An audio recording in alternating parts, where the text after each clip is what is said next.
Lyon Pôle Bourse, faire grandir les entreprises grâce au marché boursier et animer le club des sociétés cotées de la place.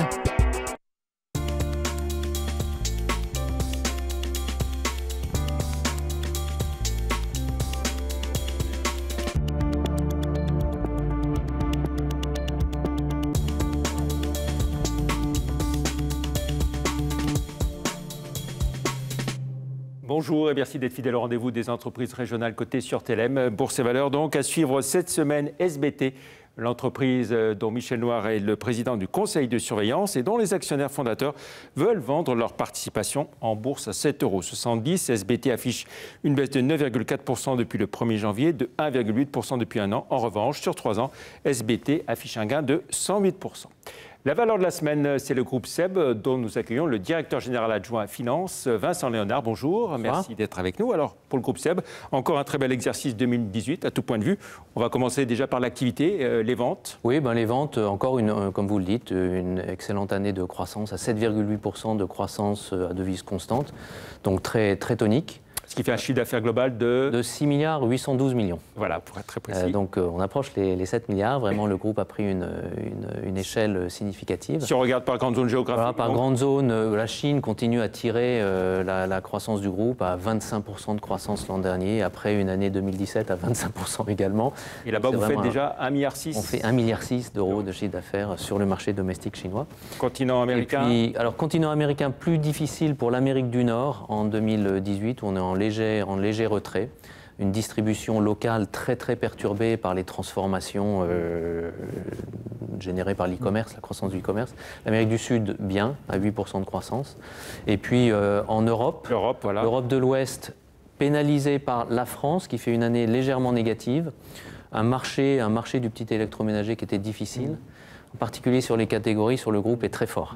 Et fin d'année, les fin d'année, évidemment, ça s'est aggravé en fin d'année avec l'épisode des Gilets jaunes. Donc voilà, on vise une stabilisation cette année de l'activité française. Le reste de la grande Europe, si vous voulez, était très bon en fait sur quasiment tous les marchés, sauf l'Angleterre, pour des raisons qu'on comprend. Côté résultats, belle progression aussi. Alors très belle progression puisqu'on s'approche de 700 millions d'euros de résultats opérationnels, 695 millions d'euros en 2018, un résultat net à 419 millions, c'est près de 12% de croissance, donc vraiment très tonique.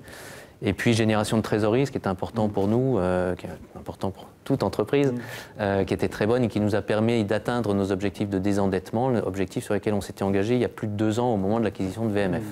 Donc voilà, on a ramené notre fameux ratio dette sur EBITDA à moins de 2. Donc c'était un effet parité monétaire négatif quand même. Oui, bien plus négatif que prévu, puisqu'on s'attendait à ce que ce soit à peu près neutre sur l'année, enfin, en démarrant l'année au vu des parités de l'époque.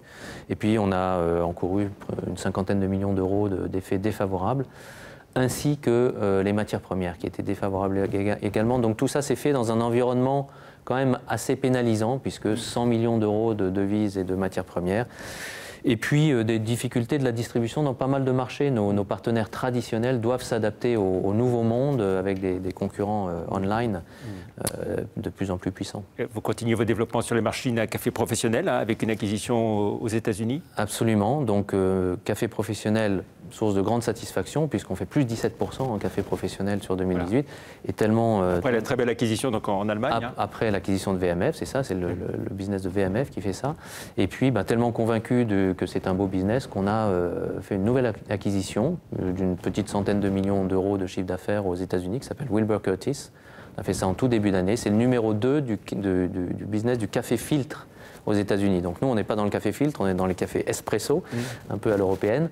Mais voilà, c'est un gros marché aux États-Unis, donc on y entre. Voilà. Pour l'instant, comment se présente l'année 2019 déjà sur le, même s'il est trop tôt pour donner le chiffre d'affaires du premier trimestre. Des chiffres, bien sûr, mais pour communiquer des chiffres en tout cas. Mais la tendance reste bonne. On reste sur une bonne dynamique. On a pas mal d'introductions de produits qui sont...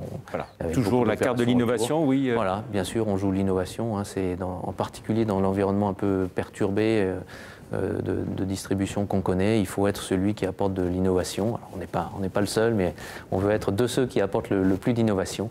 Et donc on compte toujours là-dessus beaucoup. On rappelle, c'est combien de nouveaux produits, souvent, chaque année, à peu près C'est très difficile à dire. Parce que un nouveau produit de cette année dans ce marché-ci sera un nouveau produit l'an prochain. Donc, disons, tous les 3 ans, on fait quelque chose à un produit. Un produit ne vit pas plus de 3 ans sans qu'on lui fasse quelque chose, soit une grande innovation, un remplacement complet, soit un petit ajustement. Mais l'innovation, avoir quelque chose à dire aux consommateurs, c'est absolument le fuel de notre croissance, l'oxygène pour le business. Voilà. Et combien de marques au total, partout dans le monde Plus d'une trentaine. Voilà, on va jeter un œil bien sûr à votre parcours en bourse avec notre partenaire zonebourse.com, une progression depuis le 1er janvier de 44%. Et puis surtout quand on regarde sur 10 ans, plus 528%, c'est là qu'on mesure que la bourse s'apprécie sur le long terme. Oui, une bonne discipline stratégique à laquelle le groupe s'est tenu et qui délivre de bons résultats. Oui. Et voilà. Le dividende que vous allez proposer à vos actionnaires En hausse de 7% à 2,14 €. Voilà, en progression raisonnable comme à notre habitude. Voilà, ce qui veut dire que vous redistribuez quelle part de votre résultat en dividende? Un petit tiers. Voilà, un petit tiers. Très bien. Merci beaucoup Vincent Léonard. Donc, plus d'informations sur le groupe SEB avec notre partenaire donc zonebourse.com. Merci beaucoup. Bon week-end. Merci. Au revoir.